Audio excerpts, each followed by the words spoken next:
Good afternoon from Gadsden, Alabama.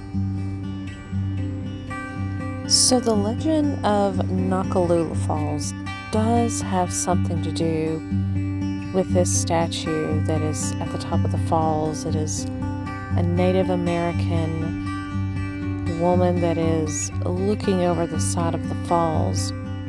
So the legend states that white settlers in bordering states began encroaching upon the Cherokee tribe, which in turn drove them down into northern Alabama, and they unfortunately began encroaching on the territory of a tribe already here, the Creek tribe.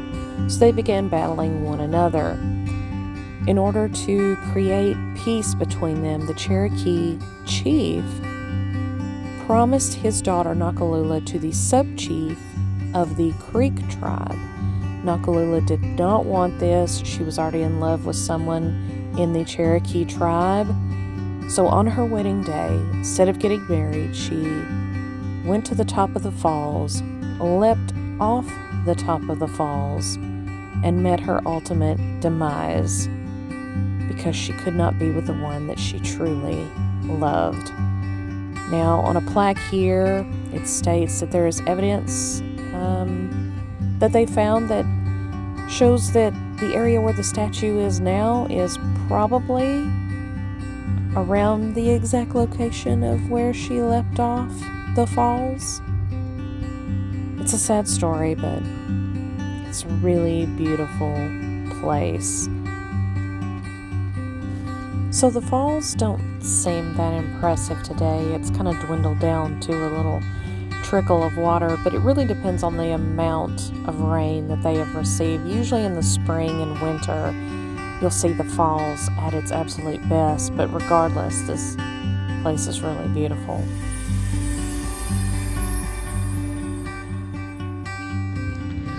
It's a pretty bridge that goes over. Usually the water here, like I said before, there's not much water going on now. This is just not the time of year for waterfalls over here in Alabama, I guess. Or not this one, at least. Got the locks on the bridge. I thought these locks were pretty neat. Look at the owls. It's a nice park. This part is actually free. You can drive in, park up here for free, and just kind of walk over and look over the falls. Look at the statue, the plaque over there. It's a nice little church over here. I guess this is where they have the weddings and stuff. You can walk over that way as well and look over and get some more rain. The falls do look like that. It looks like they're going to have their Christmas at the falls here pretty soon. I saw some Christmas decorations going up already. That's a map of the place. They've got a few things out here. If you go to the main entrance, from what I can remember, there is a charge to go in, but they've got several different things that you can look at on the trail. The best trail, I think, when the waterfall is really active and huge, is to take the trail that goes underneath the waterfall. You can actually do that. Well worth it, especially on a hot day. I believe the campground is up there. If you want to rent a spot and just stay, you can do that too.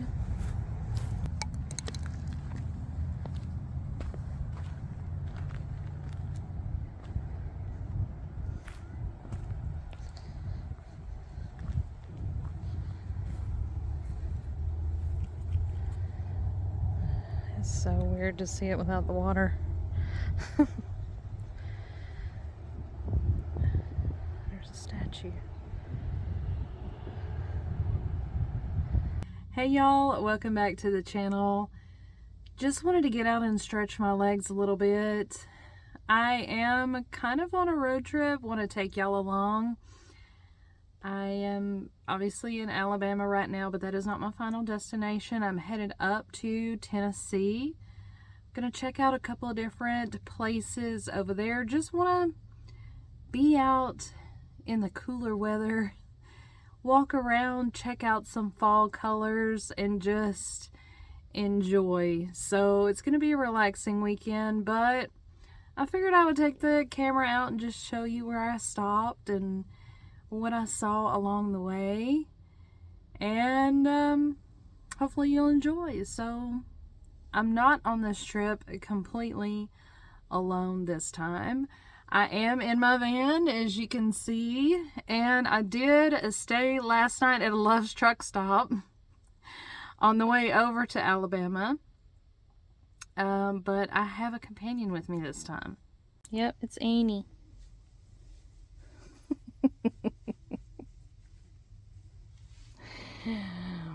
The weather's not too bad. It's actually really nice. So if she doesn't feel like getting out in her, I brought her little backpack with me.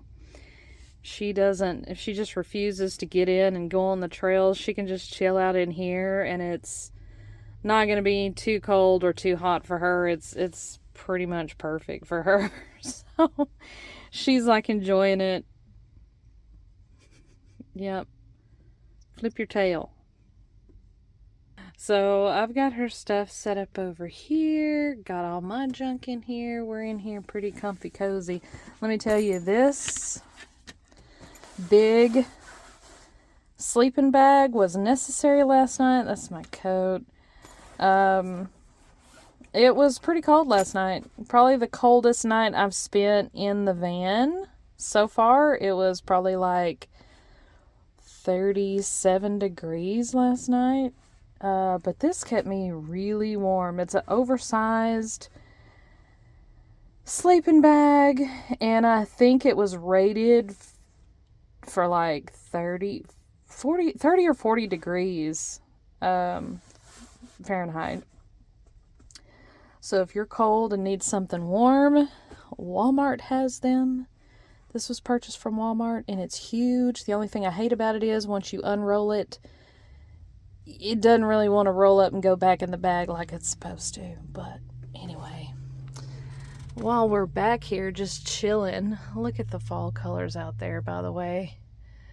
This is what I came up here for. But my magnet collection has expanded. You can see some places that we've been.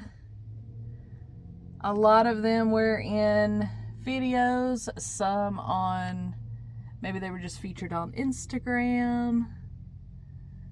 But if you are not one of my followers on Instagram, check it out. The link is in the description of the video always. It's always down there. I forgot to show y'all, I got this too when I was on my road trip to California. We were on Route 66, and I saw this in the turquoise, and I was like, that would be perfect for the van. So right now, I don't know where exactly I'm going to put it, if I'm just going to leave it there, but it's just kind of stuck in the side. It fit perfectly right there. So I was like, okay, well, we'll just leave it there.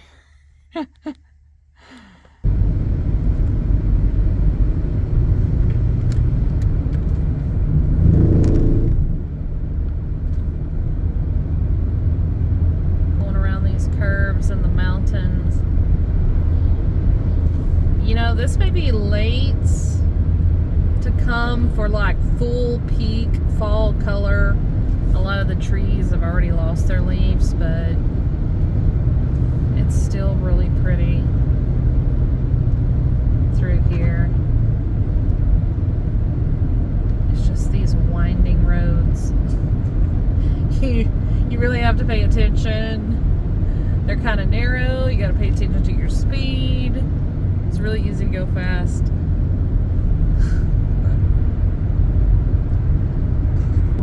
Look at all the smoke.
we made it to our, well, sleeping spot tonight anyway. This is Marion County Park.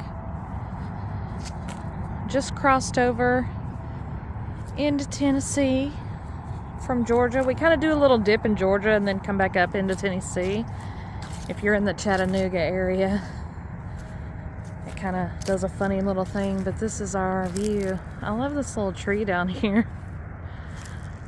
There's a little road noise. You can see the highway there, but that's not going to bother me. Not typically bothered by a little bit of noise.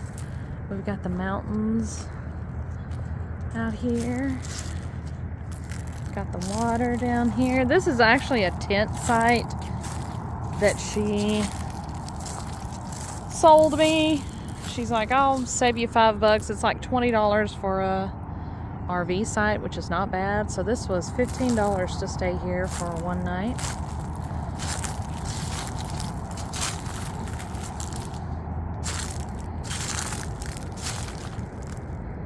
Look how nice the water is.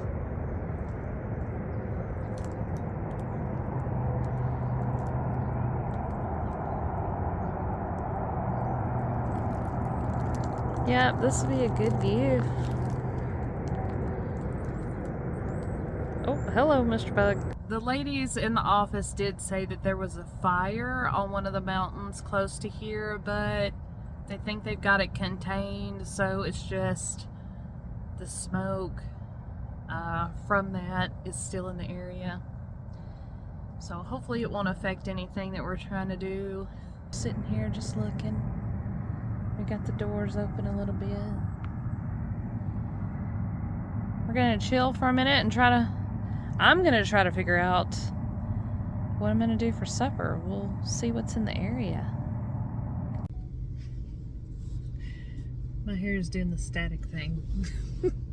Alright, y'all, so before I go and eat, I have to check this place out. So I was looking for places around close to my campground to eat, and I found out that there is a lodge store, a lodge museum, a whole factory in Pittsburg, Tennessee, which is right down the road from where I'm staying. So I'm intrigued and I want to go see it, and I want to see what all they have. Now, I have a lodge skillet at my house, or I've already purchased one, but who knows, they may have something else that I want to purchase, or something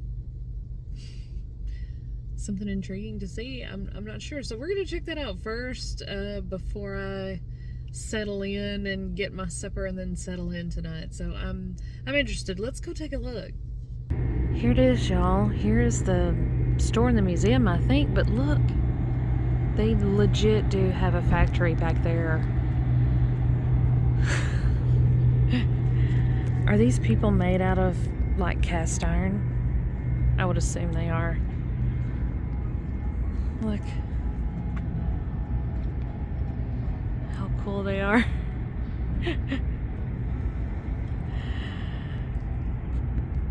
And they have a little dog. Look at all of the different, like, implements that they put. Oh, the dog's name's Lucky, and then you've got Penelope, haha. And then you've got Ferris. Sorry. But yeah, let's I hope there's more of this inside. I just noticed Penelope is cooking some pretty burnt looking bacon.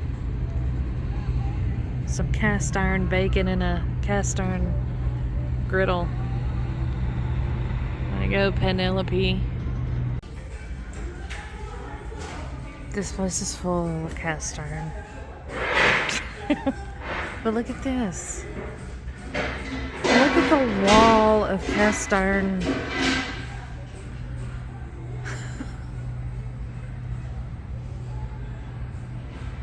Wow. pretty cool. And they do have a museum. It's $10. They have over here cornbread wedge hat, birdhouse made from a gourd.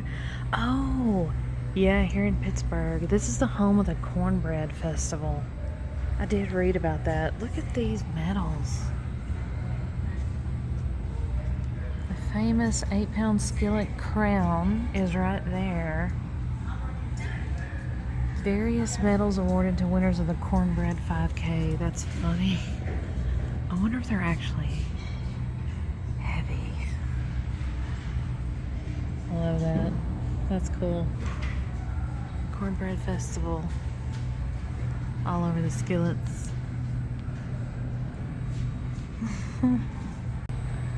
Alright, we're in. We're gonna walk through the museum here and just check it out. I mean, I'm here, might as well.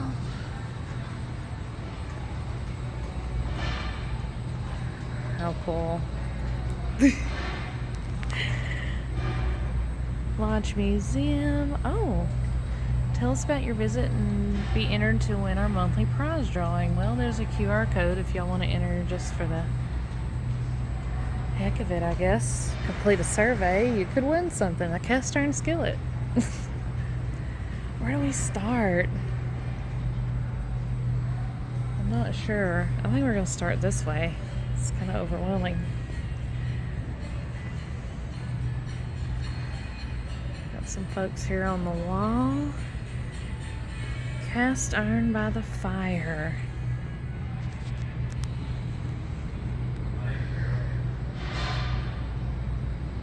Cast iron surround, cold grate basket, and crown below were produced by Blacklock Lodge. Sometime between 1896 and 1947. Wow. Since the 1700s, fireplaces have featured cast iron because of its strength, heat retention, and decorative capabilities. It is pretty.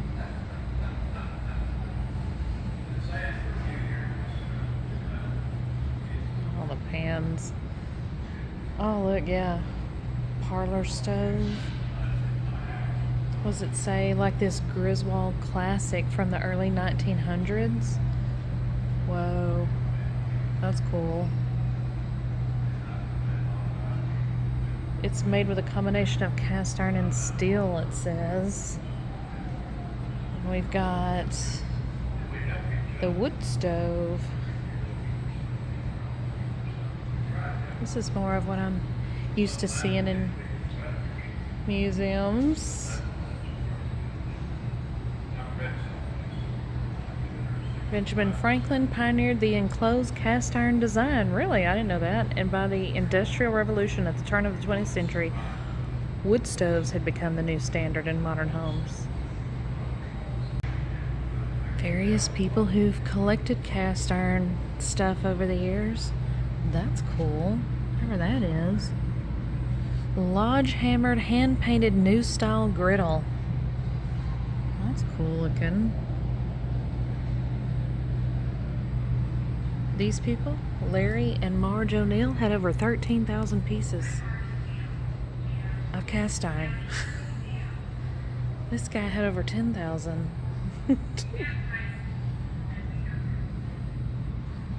Oh, I love this. Look at the bunny. The rabbit mold. Guy had over 5,000 pieces. Good old cast iron skillets.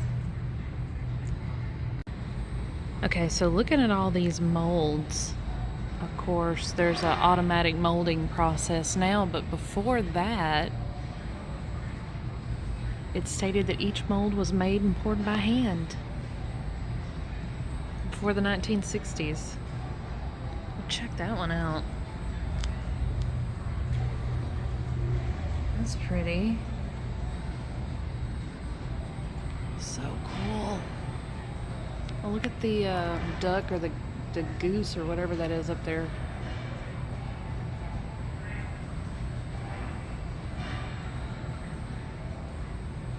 So let's collect all the raw materials to make, see, we've got scrap steel, pig iron, recycled castings, alloys. It's telling me to push this button. Oh!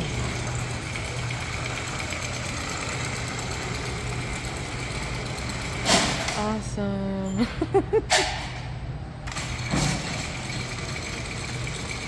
Did it actually grab something?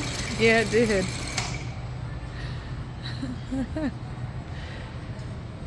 Okay, do we push this again?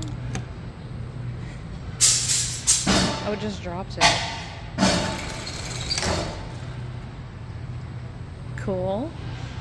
Move the joystick to collect the pig iron. Oh, look at that. This is the joystick. I'm controlling it.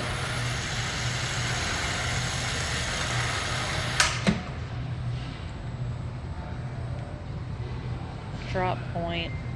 Press the button. Oh, that's fun.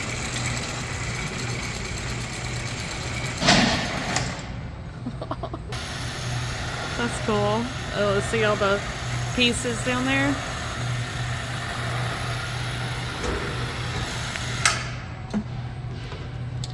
Guess we press the button. It says furnace is full. Tap on the furnace to melt the charge.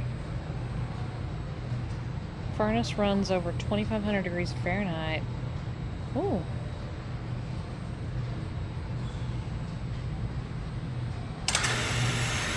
Happening. Now it's going back. Melted charge is poured into the transfer ladle and moves on to the casting process.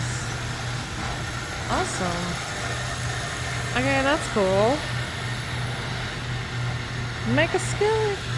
Move on to the pouring process.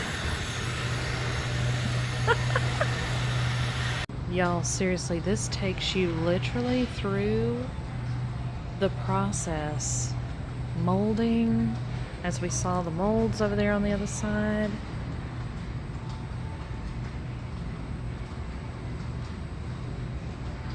It shows the machines working. Look at that. Hot iron.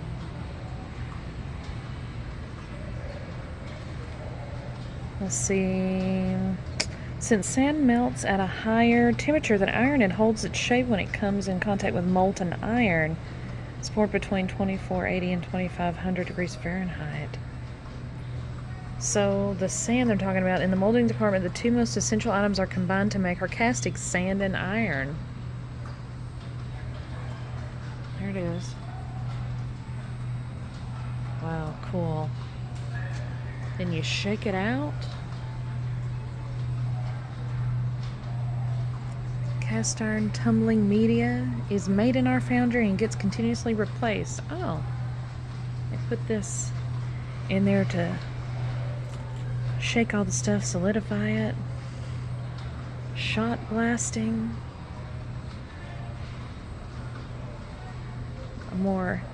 Creates the more uniform surface finish. Excuse me. Look, it's even got the belt down here between the. This is so cool. There's the pans. What's this do?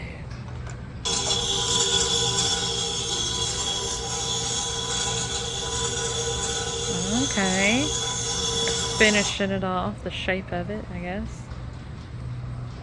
Washing goes down here. Oh my gosh, cool. Look at that.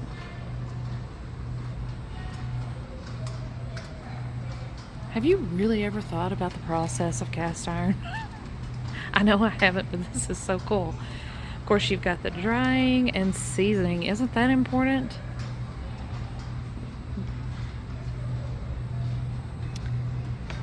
Let's see. It says it would take the consumer hours to season their cast iron in a conventional oven, and we do it continuously in about 25 minutes in our ovens at a much higher temperature. The products are ready to be cooked with right out of the box.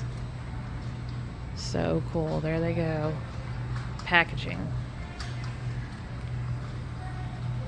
That is so cool.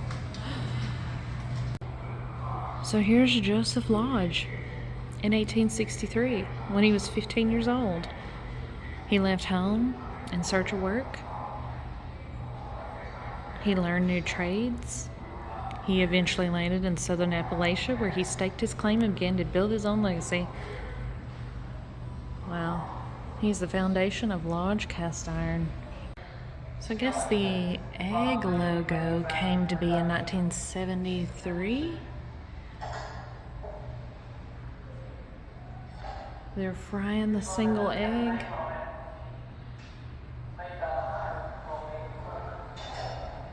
Got the different product advertisement. These are the things usually you find in the skillet when you buy it. Just the little labels. Neat. All right, y'all. This is really cool. Look at this. They were shipping a huge skillet on an 18-wheeler. This is how we made the world's Look at this. This is supposed to be the world's largest cast iron skillet. I gotta step back to get it all into view. 6,000 pounds of sand. What'd she say? 166,000 pounds? And once the skillet cooled down, its final weight was 14,000. Oh, here we go. The weight, 14,360 pounds. Wow. Look at this. Isn't that awesome? That's the star of the show back here. Even got the egg inside. That is so cool. It's got Lodge right there. That is so awesome.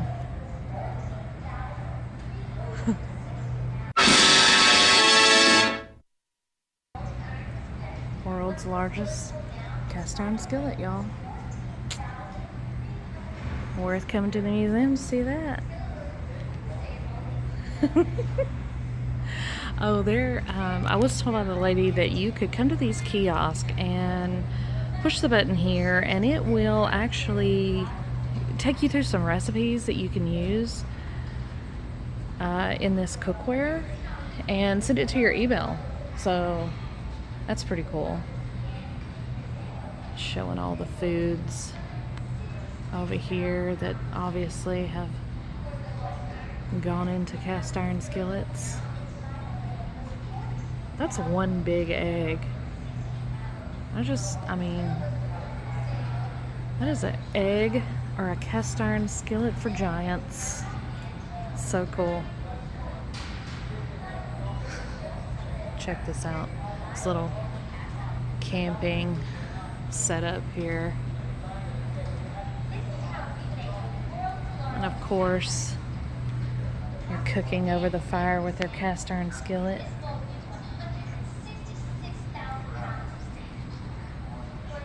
Got the little dogs ready to eat.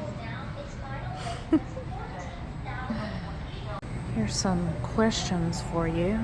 Fact or fiction, you can use cast iron cookware on glass top stoves? I would say you can. Yeah.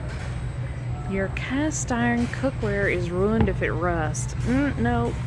Fiction. You can scrub that off of there. Your cast iron cookware is unbreakable. I would say that's fiction. It's very durable, but it's not indestructible. And there is a debate going on. If you have a cast iron skillet at home, do you clean it with soap and a brush? Or do you just continue to use it and use no soap on it? There's a debate. Here's the no soap people and the soap people. Which one are you?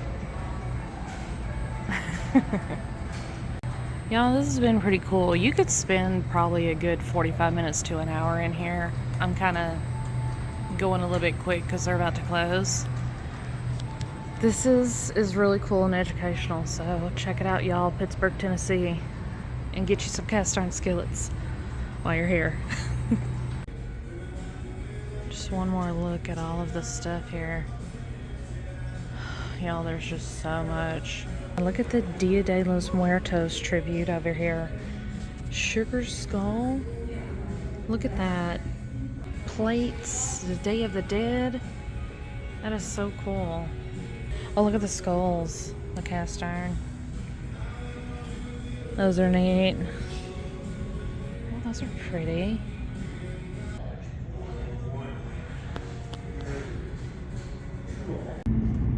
Walking out of the lodge. Last one out. Those people were really nice and stayed and let me go through the museum, and thank you so much. It was awesome. Took my picture in there with the big skillet. They were awesome. Definitely come check them out. Buy your cookware. Check out the mountains over here. This little town. So pretty. Made it back. Isn't that funny? You can see the light of Love's truck stop over there on the water. Just missed the sunset. This is what's going down for supper tonight. It's nothing special, but it's special to me because there is not a KFC anywhere close to where I live. Well, I mean, I'd have to drive at least, I think, 45 minutes to get to a KFC. And there's one right down the road here, so, that's what's for dinner tonight. This finger looking good. I love KFC. I love their mashed potatoes and brown gravy. What do y'all think? I think it's good. So this is the setup here. Got my chicken strips and mashed potatoes with gravy. Got Netflix. I got like 2 or 3 bars, so I should be alright. Got my windows covered. Party lights on. Got the front covered there. You see the curtains attached at the top. So we're just gonna chill in here, and it feels good in here. It's not cold right now. It's like perfect. Alright, Annie. You full?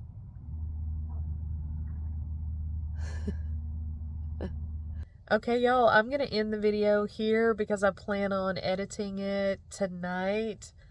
While we're here at the campground, we don't have to worry about where we're gonna go, and we're in our spot. We're not gonna get out and move around, so I've got plenty of time to do it tonight. So thank y'all so much for joining me today on this excursion, for riding along with me, for going to the Lodge Museum with me. That was just a bonus. I didn't plan on that, so I thought that was pretty interesting. I'm gonna get up tomorrow morning, hopefully at a decent time. It's supposed to be cold tomorrow morning, so we'll see. But I plan to go to an area attraction tomorrow, so there will be another video on that coming out soon. So come back, see where we wander to next, and I will see you then. Good night and goodbye for now from me and Annie. Say good night.